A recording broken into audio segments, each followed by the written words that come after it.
ladies and gentlemen.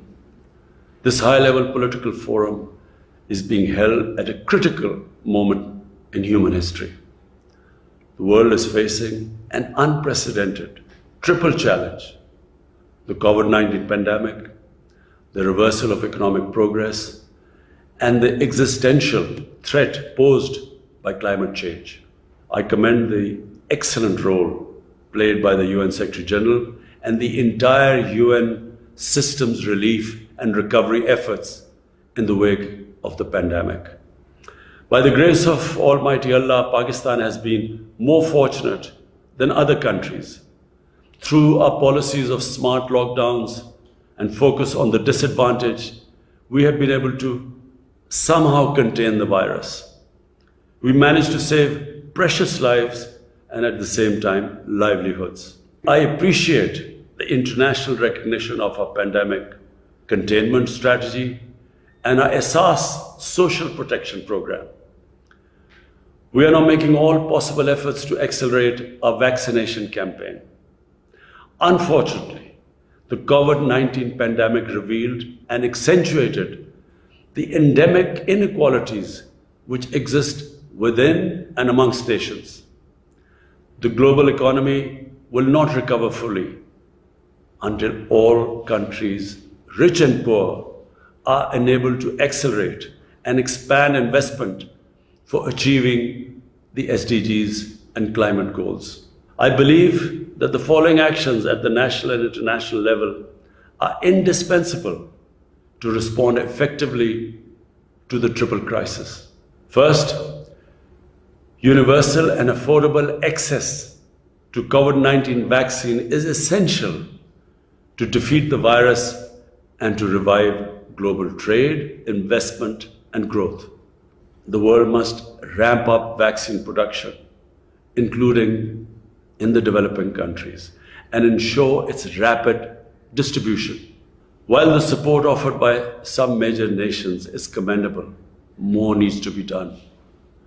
Of vital urgency is the waiver of intellectual property rights, even if temporary, vaccine production under license, full funding of COVAX facility, and provision of grants and concessional lending to enable developing countries to purchase vaccine at fair prices. Second, adequate finance must be mobilized to enable the developing countries to meet the triple challenge of COVID recovery, SDG implementation, and realization of environmental goals.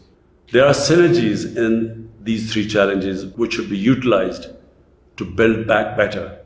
The high-income countries have been able to inject $17 trillion to stimulate their economies. The developing countries, on the other hand, are estimated to need at least $4.3 trillion to recover from the crisis and implement the SDGs. They have so far, unfortunately, secured access to less than 5% of this amount. Last September, I had proposed the creation of new IMF special drawing rights as an effective way to generate development financing. I welcome the agreement to create $650 billion in new SDRs. Yet the additional reserves created for the poorest countries will not provide anywhere close to the magnitude of the financial relief they require. It is therefore essential that the proposal of the IMF Director General that the high-income countries voluntarily reallocate a part of their unutilized IMF quotas, and this should be approved urgently. I hope that at least $150 billion will be reallocated to finance sustainable development projects and programs in developing countries through the IMF, World Bank, and other development banks and institutions. The restructuring of high-cost debt is another essential instrument to provide fiscal space and development finance for the affected developing countries. Any common framework for debt restructuring should not involve protracted negotiations that would defeat the purpose of the debt relief. At this critical time, Commitments made to provide concessional and grant finance to developing countries, including the 0.7% ODA commitment and the advanced IDA 20 window of $50 billion must be fulfilled. Similarly, fulfillment of the commitment made by developed countries to provide $100 billion per year in climate finance is vital, including for the success of the COP26 in Glasgow. The accumulated climate finance commitment now amounts to over $1 trillion. The amounts offered for development, cooperation, including ODA, cannot be double counted as part of the climate finance commitment. At least 50% of the climate finance should be allocated for adaptation. It would enable developing countries to implement their climate commitments in accordance with the principle of common but differentiated responsibilities. Pakistan's landmark projects, such as our Recharge Initiative and 10 billion tree tsunami project, can benefit greatly from such support. Third, national and international development strategies should target sectors that enable developing countries to respond to the triple challenge. And these include COVID recovery, human development, social protection, renewable energy, sustainable agriculture, climate change, and digitalization. Investment in sustainable infrastructure, which impacts 92% of the SDGs, must be a central part of development strategies. The UN, with its unique convening power, should initiate a multi-stakeholder dialogue to mobilize the $1 trillion investment required annually in sustainable infrastructure.